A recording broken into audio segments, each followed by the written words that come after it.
We have here a beautiful sunset just setting into the distance over there behind those houses. Now the flat earth supporters ridiculously say that when the sun sets, excuse me, it doesn't actually set behind the horizon, it just goes off into the distance beyond our sight, i.e. perspective into infinity, into the distance, and it actually doesn't ever set, which is absolute nonsense. The angular size of the sun never actually changes.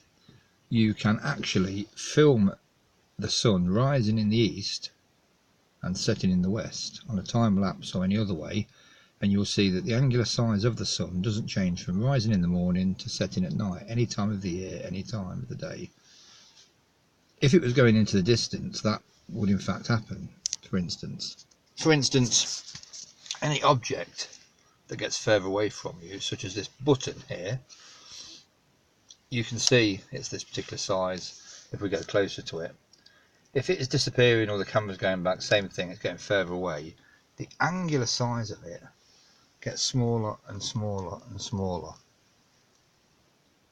Same as this bigger section here of the radio, digital radio.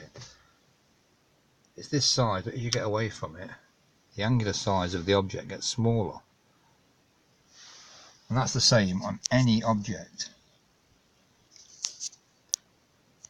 And there are lots of examples of this, people who do far better videos than me, thankfully. But to say that the sun just goes into the distance, the science does not, it just doesn't prove that. It's absolute fucking nonsense. Objects that get further away, no matter what shape they are, will get smaller in their size. That doesn't happen. We don't observe that with the sun or the moon or any other object in the sky.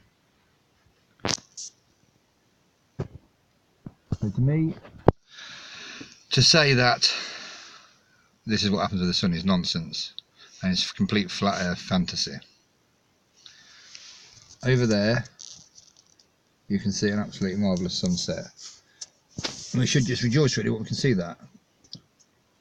And you can even see that the light, as it's getting longer through the atmosphere as the sun does set, instead of being blue you've got the red tinges as the longer sort of light. Because obviously blue is the shortest light frequency, so I forget the term now. It's the shortest spectrum, sorry. Red is one of the longer ones, so you see it as it's got a lot, as it goes through the atmosphere, as it's got further travel through the atmosphere as the sun sets. Anyway, thank you. Subscribe, don't subscribe. Let me know what you think. Press like or don't like.